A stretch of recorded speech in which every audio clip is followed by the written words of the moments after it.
বন্ধুরা, চলে এলাম দিনাজপুর জেলার ঘোড়াঘাট উপজেলা থেকে 10 কিলোমিটার পশ্চিমে ও ঘোড়াঘাট হিলি পাকা সড়কের সাথেই লাগানো প্রাচীন সুরা মসজিদ বা সুজা মসজিদ।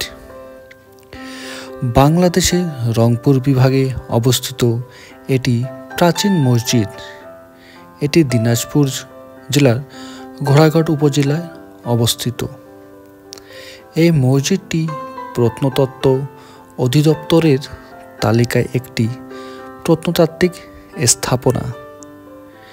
এই মসজিদে গ্রানাইট সহ নানা মূল্যবান পাথরের অস্তিত্ব পাওয়া যায়।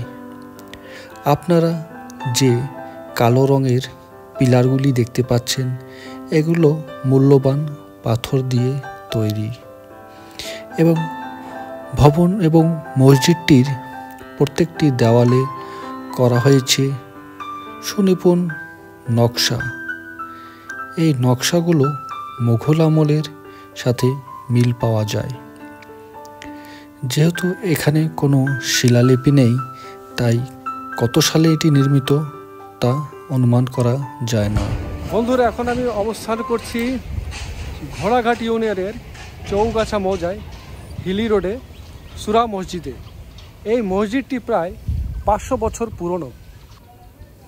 এই মসজিদ সম্পর্কে স্থানীয় মুরব্বীদের মুখে গল্পকথায় শোনা যায়, এই মসজিদটি একদিনে নির্মাণ করেন জিনেরা। বন্ধুরা, এই মসজিদটির দেওয়ালে খোপ কাটা টেরাকোটার ডিজাইনগুলো দেখেন কি সুন্দরভাবে তৈরি করা হয়েছে।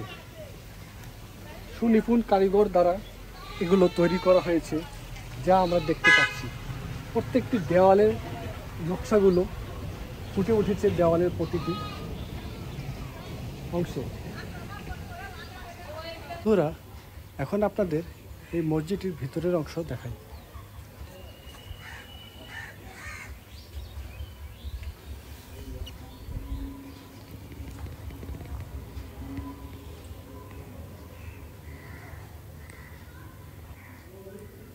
বন্ধুরা, এখন আমি মসজিদটির ভিতরে অবস্থান করছি। দেখুন ভিতরে কি সুন্দরভাবে ডিজাইন করা হয়েছে।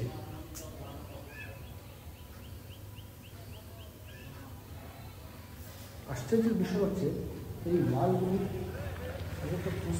কত চওড়া, এবং বাইরে কিন্তু আজ ভালোই গরম পড়ছে, কিন্তু ভিতরে যখন প্রবেশ করি একেবারে ঠান্ডা, মনে হচ্ছে এসির মতন ঠান্ডা। এই হলো ইমামবাড়া, শিলামলের পাথরের ইমামবাড়াটি দেখেন কি সুন্দরভাবে নকশা করা রয়েছে।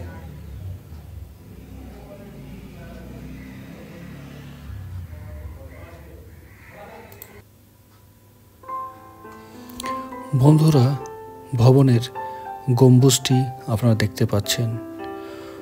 গম্বুজটি খুব সুন্দরভাবেই তৈরি করা হয়েছে এবং ভবনের ওয়ালগুলির প্রস্থ অনেক মোটা।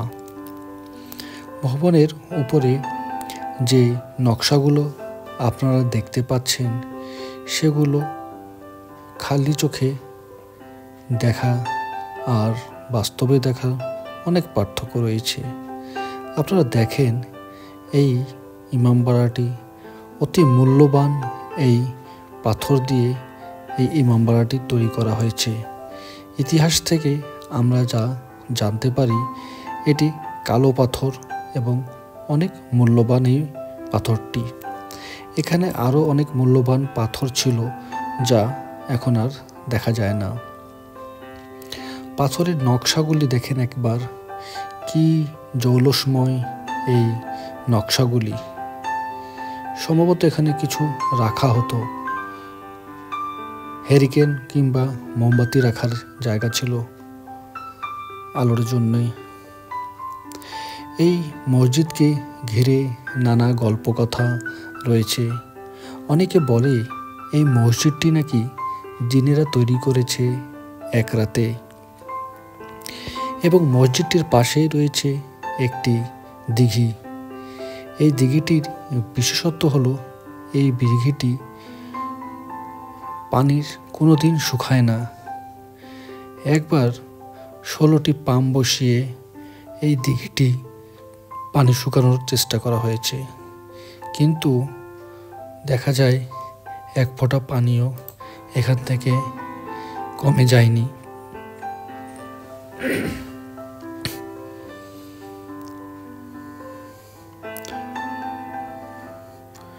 এই মসজিদটি বারান্দা চারপাশ দিয়ে ঘেরানো আছে। চল্লেবানা স্থানীয় লোকেদের মুখে শুনি এই মসজিদটি। ভাই, এই মসজিদটা কত বছর পুরানো আপনারা অনুমান করেন? আমরা বলতে পারি না, দাদারাও বলতে পারে না, তারই আগেকার। তাও আনুমানিক অনেক দিনকার, মানে এখন 300, 400, 500 বছর হতে পারে। এই মসজিদের ইতিহাস সম্পর্কে কিছু জানেন নাকি? না, বেশি জানি না। মসজিদ ওই যে ডিগিটা ছিল বিরাট, ওই ডিগিতে 16টা বলে মেশিন সেট করছিল। 16টা?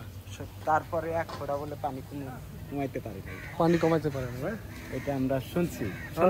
আচ্ছা আচ্ছা আচ্ছা, হ্যাঁ আচ্ছা, ঠিক আছে। চলুন বন্ধুরা, এবার এই দিঘিটির দিকে এগিয়ে যাই এবং দেখি সেই কৌতূহলপূর্ণ দিঘিটি। এই সেই দিঘি, যেই দিঘির পানি কোনোদিনই শুকায় না। নানা গল্প কথা ঘিরে রয়েছে এই দিঘি এবং মসজিদকে নিয়ে।